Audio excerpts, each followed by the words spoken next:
The sun rose slow and brutal over Fort Balsan, a military base buried in North Carolina woods, the kind of place where recruits were broken down before they were ever built up. Boots hit dirt, some heavy with swagger, others trembling with nerves. Among them stepped Elena Ramirez, quiet, limping slightly, duffel over one shoulder, expression unreadable. She looked out of place. Her frame was lean but wiry, built like someone who'd survived hardship, but not necessarily with brute strength. Her uniform was regulation, but too clean. Her boots had no shine but told stories in scuffed soles and weathered stitching.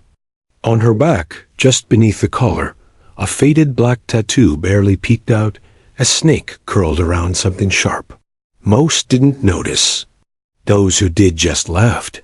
"Yo, check out Grandma," barked Private Jorgensen, a brash, broad-shouldered kid from Texas with more muscle than sense. "Think someone left the nursing home door open," the other recruits chuckled.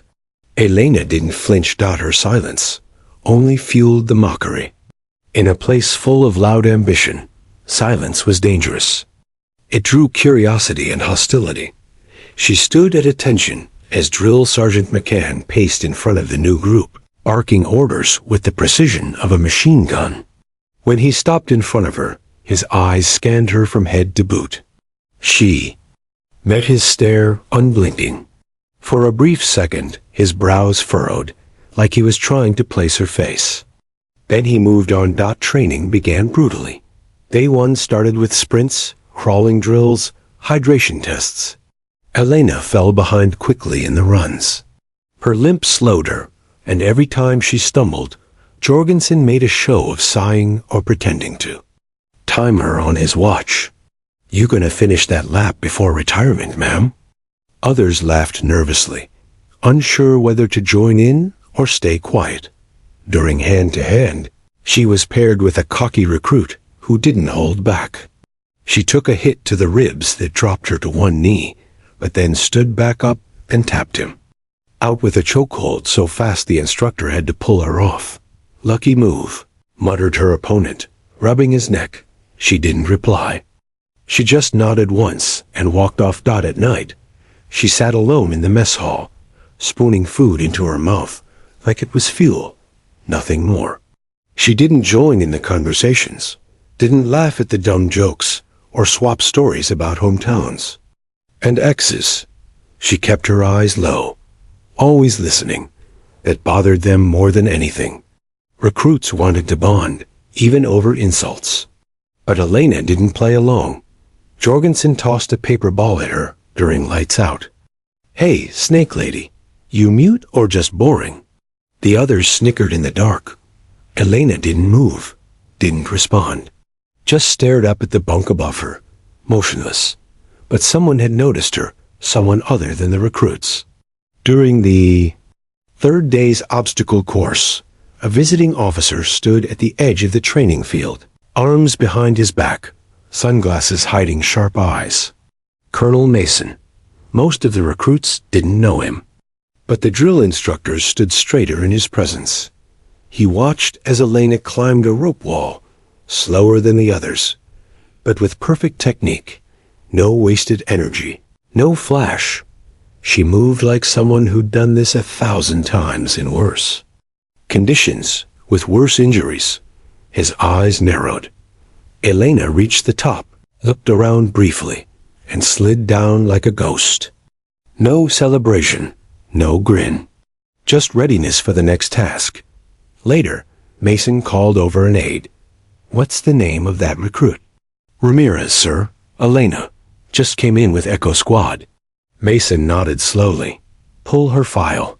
He stared back toward the course, where Elena stood silently by the water station, ignored by everyone, content in her own world. "She's not here to learn," Mason muttered under his breath. "She's here to remember." The water in the showers was always lukewarm, never hot, never comforting. Elena stood under the spray, silent, her back to the wall, muscles tense but unmoving.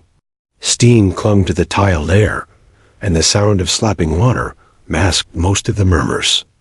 But not all. "Hey," said a voice from the far side. "What's that on her back?" Jorgensen had spotted it. The others turned. Half hidden beneath her wet tank top, curling up her left shoulder blade, was a dark tattoo. A coiled viper wrapped around a dagger, both faded with time. It looked old, earned, mean. He laughed. "What is that? Comic book ink? Don't tell me you were in a biker gang." A few snickered. Elena didn't flinch. She reached for her towel, wrapped it around her body, and walked out without a word. Her silence unsettled them. Most recruits would defend themselves. Most would react, but she didn't seem to care what they thought. That made them uneasy. In the barracks that night, Jorgensen couldn't help himself. "You think she got that thing in a tattoo parlor? Or during her time as the president's bodyguard?" That got a few chuckles. "She probably thinks it makes her mysterious," another whispered. "Like she's some ex-CIA assassin." But there was one person in the base who had seen that mark before, and he wasn't laughing. Colonel Mason sat alone in his office, her file open in front of him. Half of it was redacted, blacked-out lines, sealed operations, code names. But the part that wasn't told enough: years ago, a unit was formed under the radar, not in public reports, not even in official Pentagon channels. A covert recon squadron, designed for high-risk solo insertion, high-value extraction, target disappearance. They were called Black Vipers. Not many knew the name. Fewer had seen one alive. Most were either killed in action or discharged silently after missions that had gone sideways. Mason remembered the fallout of Operation Dust Echo, an op so classified even generals spoke of it in code. One of the only survivors from that op was listed here: Ramirez. Elena M., presumed unstable, discharged without honors by request. By request? That part stayed with him. She asked to be buried. She wanted out. But now she was back. Why? Back. In the barracks, Elena lay in her bunk, staring at the ceiling, ear tuned to every whisper around her. She wasn't offended by the mocking. She was used to it. She'd learned a long time ago that silence was a better shield than pride. But part of her regretted coming here. After Dust Echo, she disappeared. Changed names. Left the world behind. The Army had offered her therapy, medals, reclassification. She refused it all. The others on her team hadn't been so lucky. 3 dead, 2 missing, 1 held overseas. She carried the weight of each one. Like a brick in her gut, she'd come to Fort Balzen not for redemption. She didn't believe in that. She came because the nightmares got worse. Because the world outside didn't feel real anymore. She didn't fit in grocery stores or on crowded sidewalks. The only place that still made sense was the field. So she signed up again. Basic, from scratch. No rank, no favors, no past. But history has a way of resurfacing, even when buried deep. The next morning, she stood at attention like always. Limp, barely visible. Eyes focused ahead. The instructors shouted orders, and the group dispersed for drills. She was paired with a new squad today. Not that it mattered. They didn't want her. They didn't trust her. Until she cleared a room in 12 seconds flat during a mock CQB test. Until she defused a trap none of them even saw. Until one of the sergeants muttered under his breath, "She's done this before." No one knew who she really was, but that Viper Black, faded and coiled, was about to speak for her. Colonel Mason didn't like surprises. He had served 30 years, seen 6 deployments, and read enough fabricated after-action reports to know when the system tried to hide something. But what unsettled him more was seeing that snake tattoo. Again, the Black Viper mark. He remembered it clearly from years back in Kandahar, when a soldier with dead eyes walked out of a collapsed tunnel with a hostage over her shoulder. No backup, no comes. Just blood, dust, and silence. The same soldier he'd now seen walking alone on the Fort Balsan field, limping but unshaken. Elena Ramirez. Back then, she'd been untouchable recon, infiltration, off books. A legend whispered between high-clearance corridors. And now here, she was, being treated like a liability by kids who didn't know the weight of real war. He stood at the edge of the rifle range, arms crossed behind his back. No one noticed him at first. Recruits were too focused on making their mark on the paper targets. Elena, too, stood in her lane, calm, unbothered. "Private Ramirez," the range instructor shouted. "You're up." She stepped forward, raised her rifle, exhaled. 6 shots in 6 seconds. All headshots. Dead center. The instructor blinked. Okay, next up was Jorgensen. He strutted forward, muttering something under his breath about lucky shooting. He missed too. Mason said nothing. But the instructors began to whisper. Some had seen veterans return for recertification. Some had seen hardened Rangers try to slip back into regular units under new names. But no one came through basic training. Like this, especially not someone with that tattoo. Back in his office, Mason reviewed Elena's file again. It was thinner than it should have been.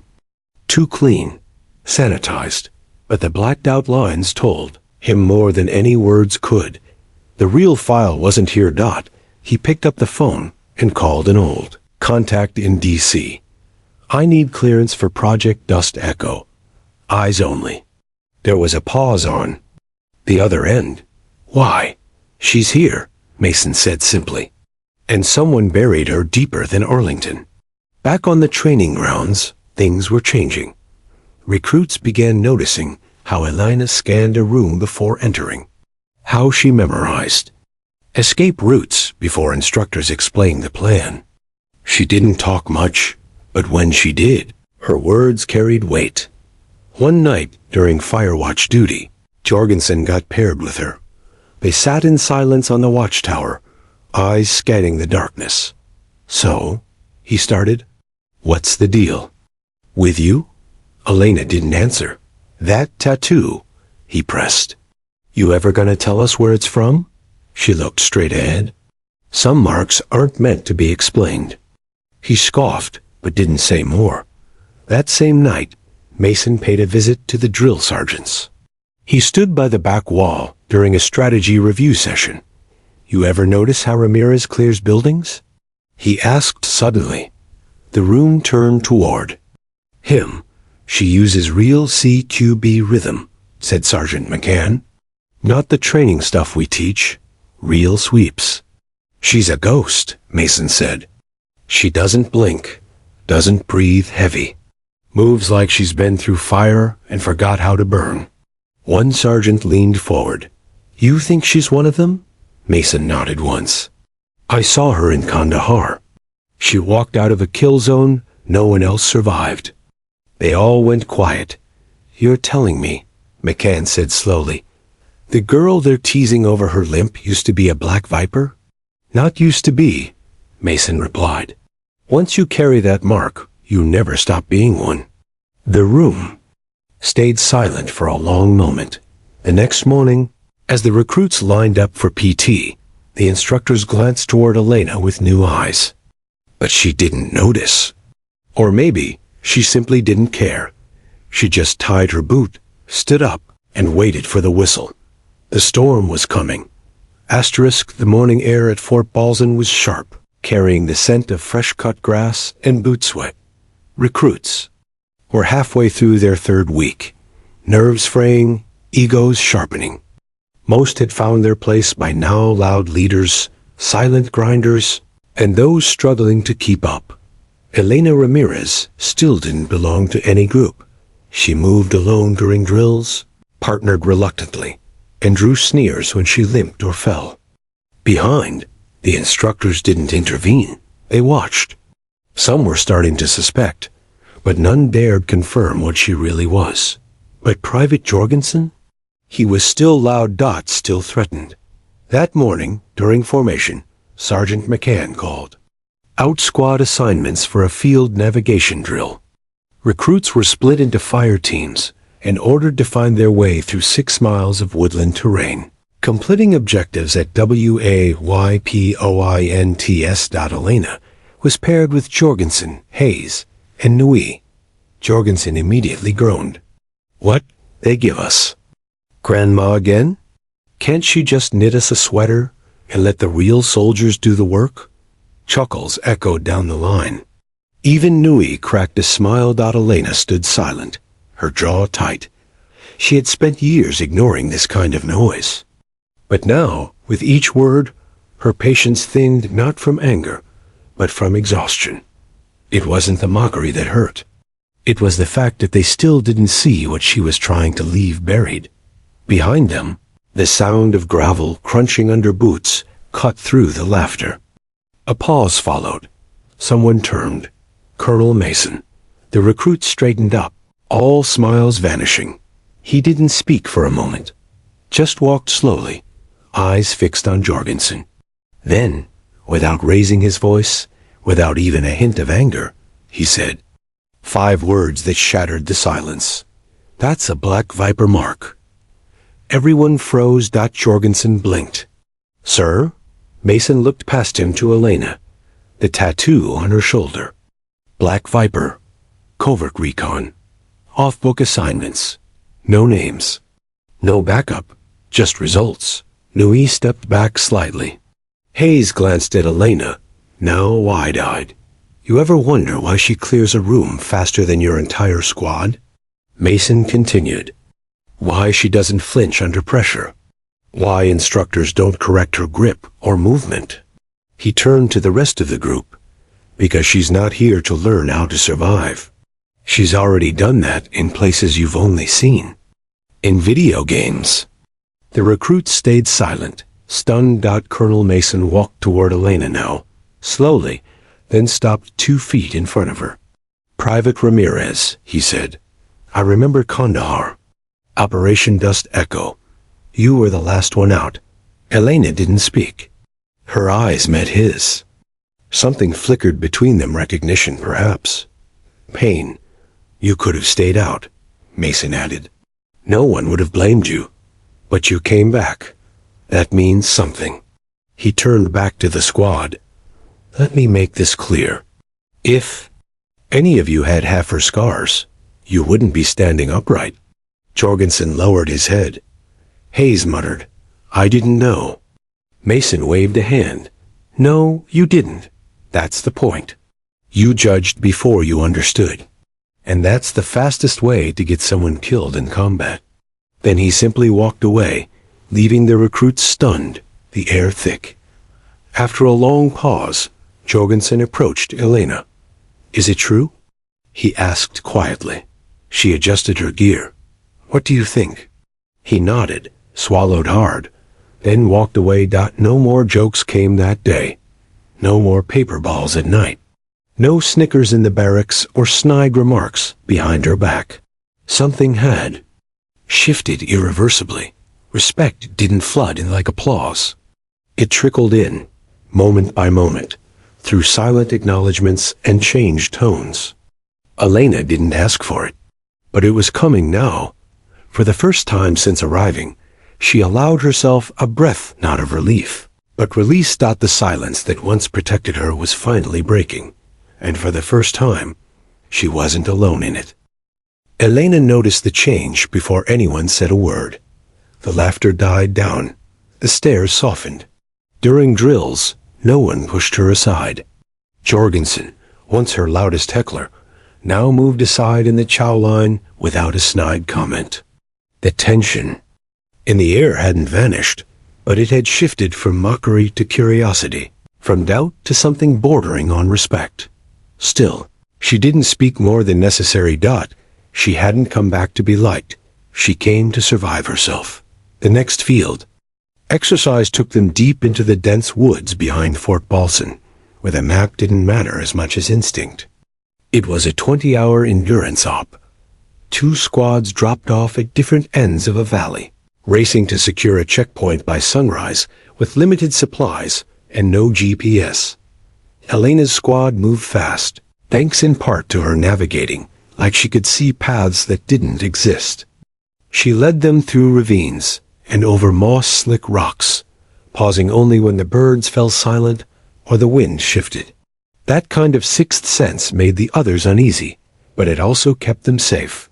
3 hours in, the fog rolled in thicker than anyone expected. "Stick tight," she ordered. No one questioned her. Jorgensen was near the back when he slipped. 1 second he was there. The next, gone. A sharp yell, followed by the sound of someone tumbling down rocks. Jorgensen. Hayes shouted, moving toward the edge. "Stay put," Elena snapped. She dropped her pack, unhooked her rope, and disappeared over the ridge before anyone else could react. Below, she found him sprawled across a narrow ledge, ankle bent wrong, breathing heavy. He was trying not to scream. "Don't move," she said. He blinked up at her. "Why the hell'd you come down here?" She knelt beside him, assessing the injury. "Because you're not my enemy." His mouth opened slightly, but no words came. "Out." She splinted his leg quickly, using her belt and 2 snapped branches, then clipped the rope around his torso. With strength that didn't match her size, she hoisted him slowly upward, bracing with her injured leg, never once complaining. By the time they reached the top, the squad stood in awe. Jorgensen limped beside her, supported by Hayes, mumbling, "She's stronger than she looks." Later, by the fire, he sat beside her for the first time without arrogance. "You were in Dust Echo, huh?" he asked softly. She stared into the flames. "Yeah. I read about it after the colonel said something. Whole team gone, except you." She nodded once. The silence lingered.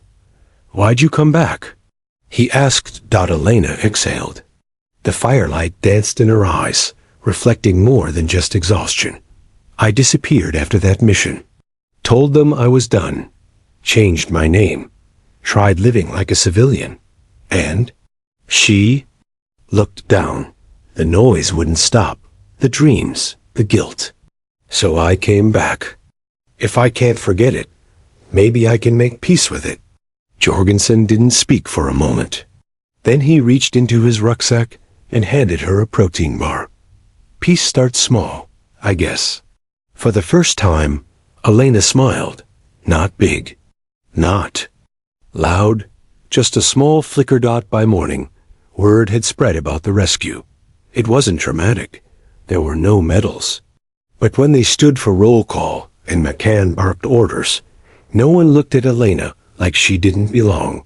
When she spoke now, people listened. She hadn't proven anything with strength or noise. She had led by doing what she always had, moving through pain, staying calm, and keeping others alive. The Viper wasn't just a mark on her shoulder. It was how she moved through the world. And now, slowly, others were beginning to follow. Fort.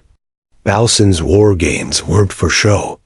They were brutal, long, and as close to real combat as a soldier could get without being deployed. It was the ultimate test of leadership, strategy, and cohesion. Entire careers were made or broken during these exercises. The recruits knew that. So, when Colonel Mason announced the squads for the week-long simulation, everyone tensed. "Elena Ramirez will lead Echo Squad," he said. A beat of silence. Then, the murmurs started. "She's a private. She's not even top in PT. She's not command material." But none of them said it aloud, not since Mason revealed her mark. Jorgensen raised his hand. "Sir, request confirmed. I want to be an Echo." A few others followed. Not out of obligation, but respect. Colonel Mason nodded once. "And let's see what she does with it." The first meeting was awkward. Elena stood in front of her assigned squad in a dim tent, the fluorescent light buzzing faintly overhead.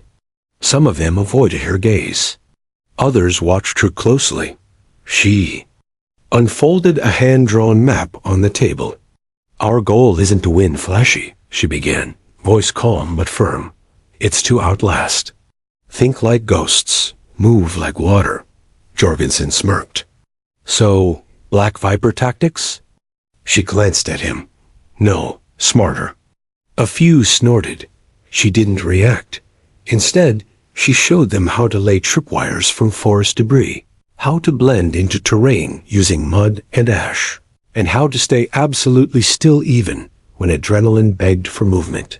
Her style was quiet, stripped of ego. She didn't yell or posture like the instructors. She led by showing dot, and they followed. On the first day of the simulation, Bravo and Delta squads marched confidently into the field packs loaded. Weapons drawn, heads held high. Echo squad disappeared. Literally. Elena had them scatter within the forest line, moving in silence. She knew the instructors would come hard, testing them first. She'd seen it happen years ago, expose the weak squad early, and let them break themselves. But she had no intention of being prey. She set traps, branches rigged to snap, flares set to go off behind the enemy. Audio loops from old radio chatter placed miles from their actual location. By noon, one instructor team was chasing ghosts. On day 2, Echo Squad ambushed a Delta unit using improvised cover fire and diversionary smoke bombs. They stole supplies, removed tags, and left nothing but confusion behind. Who trained these kids? One instructor muttered. They're thinking like insurgents. Back at the base, Mason watched the war game feed. Heat maps showed every squad in clusters except Echo. They moved in odd angles, alone, fluid, impossible to predict. He smiled slightly. They're not learning to fight like soldiers, he said to McCann. They're learning to survive like predators. By the third day, Elena's squad was exhausted, but undefeated. They had no casualties, minimal noise, and rising morale. Around the fire that night, Jorgensen said, "You ever think about taking a real command position again?" She stirred the embers. I already had one, but this time, with a voice. She didn't answer right away. Then softly, that voice cost me people. People who trusted me. No one spoke after that, but they understood. Leadership wasn't just orders. It was carrying the weight of what followed. On the 5th night, Elena's squad found themselves surrounded. Instructors in full blackout gear had tracked them using thermals. The simulated gunfire was brutal. Echo scattered, wounded, pinned. Elena remained calm. She radioed coded directions to her squad, then circled back around alone. She used the terrain, flash distractions, and calculated noise to pull the heat away from her team. One by one, they regrouped. By dawn, Echo emerged not only intact but victorious. They had outlasted everyone. When the final horn sounded, and instructors called ceasefire, Elena walked back with her team mud-caked, exhausted and changed. She didn't raise a fist in victory. She didn't shout. But Mason met her at the field gate and said simply, "I see her again." She tilted her head. The woman who walked through fire and didn't flinch. She's back. And this time, she wasn't walking alone. The final day of the war games began under a gray sky, the clouds heavy with coming rain. The instructors had saved the hardest challenge for last, a simulated mission deep in enemy territory, complete with blackout zones, patrol traps, and limited comms. Elena's Echo Squad moved carefully through thick woods, formation tight, weapons slung low. They were tired, hungry, and bruised, but their eyes were sharp. Over the past few days, they had become something more than recruits. They were a unit. At midday, the first sign of trouble came. A tripwire snapped behind them. Elena spun. Down. A flashbang detonated, sending bodies scrambling for cover. Smoke filled the air. Shouts echoed from the tree line. The instructors had triggered a full-blown ambush, coordinated, fast, and merciless gunfire simulations burst around them, the tagging sensors lighting up on two squad mates Hayes and Ramos. Eliminated. Jorgensen ducked behind a log, yelling, "They're cutting us off." Elena didn't panic. She never did. She pulled a flare from her belt and lobbed it into the trees. It burst high, distracting the instructors long enough for the rest to regroup. "Split and flank right," she barked. 2-minute delay. "I'll draw them." "What?" Jorgensen looked over, wide-eyed. "You're alone." Exactly why they won't expect it. Without waiting, she vanished into the smoke. Echoes scattered just as the instructors closed in. Elena moved fast, weaving through brush and down into a dry creek bed, then fired off a fake distress signal from her radio. The instructors chased. It like sharks, but she was already gone, looping back behind them, using every ounce of fieldcraft she'd ever learned. Elena laid decoys, improvised flash distractions, and led her pursuers in circles. Her leg throbbed with every step. She hadn't rested in hours. But her mind was clear. This was where she belonged in the chaos. Guiding others home, she ducked into an abandoned structure marked as a safe zone and waited. They found her minutes later, crouched, rifle pointed down, and surrender. Sensor tags across her vest blinked red. Eliminated. Colonel Mason, watching via drone feed from the command post, leaned back in his chair and nodded. "She bought them time," he said. "Echoes regrouping now," McCann reported, eyes wide. "Looks like they're going for the objective without her." "They wouldn't have made it that far without her," Mason said. And she knew it. Back on the field, Jorgensen led the last leg of the push. The new leader? The former Loudmouth recruit who once mocked Elena every day. He barked orders. In her style, calm, clipped, confident. The squad moved with purpose, following the patterns she drilled into them. 30 minutes later, they reached the final checkpoint and secured the uplink under simulated fire. Mission complete. When the ceasefire was called, instructors and officers gathered near the field's edge. Recruits trickled back in, faces smeared with mud and sweat. Then, Elena appeared, limping, bruised, sensor tags blinking, but standing tall. She didn't speak. She just rejoined Echo Squad and nodded. Colonel Mason stepped forward. "She sacrificed her position to keep you in the game," he told the group. "She did what leaders do when no one's watching." Silence fell. Jorgensen stepped up beside Elena. "She didn't just lead us. She rewired how we think." Behind them, Hayes added, "She didn't save us once. She saved us every day." Later, that evening, a quiet ceremony was held, not official, but meaningful. The squad gathered in the barracks and carved a name into the wooden wall where old legends were remembered. Ramirez, Black Viper, led quiet, lead loud. Elena stood nearby, watching in silence. She hadn't wanted glory, but she had earned something better. Respect, belonging, legacy. Thunder cracked outside, and rain began to fall. She sat at the window and let herself breathe, not as the ghost from Dust Echo, but as the woman who had turned silence into command, and her bite had finally been seen. The rain continued through the night, steady and soft, washing over Fort Balzan like a cleansing breath. Inside the barracks, the air buzzed not with noise, but with something deeper. Echo Squad, once the forgotten group of misfits, had become the story whispered between bunk beds and oversteaming mugs of Chow Hall coffee. And at the center of it all stood Elena Ramirez. She didn't boast. She didn't smile. She simply folded her gear and stacked it neatly, as if none of it had changed her. But it had changed them. After war games ended, the command staff gathered for evaluations.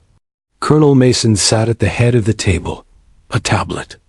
In front of him, one by one, instructors gave reports. Echo Squad exceeded expectations. They moved like they'd trained for years. They adapted to chaos better than any unit I've seen. And Ramirez? A pause. McCann cleared his throat. She doesn't command like we teach here. She doesn't lead with rank or voice. But the second she speaks, everyone listens. Mason nodded. That's because she doesn't lead for recognition. She leads so people survive. He closed the tablet. She's not here to complete training. She's here to shape it. 2 days later, Mason called her to his office. She walked in straight-backed, still favoring her bad leg, but no longer hiding it. Mason stood by the window, hands clasped behind. You impressed the instructors, he said without turning. More importantly, you reminded them what leadership looks like. She said nothing. You've got a choice, he continued. You can finish this cycle, graduate, and disappear again. Or, he turned to face her. You take a staff, position, instructor, advisor. Hell, even rebuild the Vipers as a training unit. Pass on what you know. Elena raised an eyebrow. Rebuild the Vipers? Mason's lips lifted in a half-smile. Maybe not officially, but unofficially? You already have. She looked out the window toward the training fields, now quiet under the rain. She saw Jorgensen running drills alone. Hayes teaching a few. New recruits how to move silently through mud. Without realizing it, she had already begun to pass the torch. I'll think about it, she said finally. That's all I ask, Mason said. We could use more ghosts who know how to lead the living. That evening, she returned to the barracks. Echo Squad was gathered around the table. Jorgensen looked up. Colonel call you in? She nodded. Let me guess. He offered you a job. Elena tilted her head. You always this nosy? He grinned. Only with legends. They laughed, not forced, not awkward. Just easy. Then something caught her eye. On the far wall, where old names were scratched into the wood, someone had added a new carving in steady, careful letters. Ramirez, Black Viper. Walked alone. Led all. She walked toward it, running her fingers along the grain. The squad stood. Behind her, silent. She didn't speak.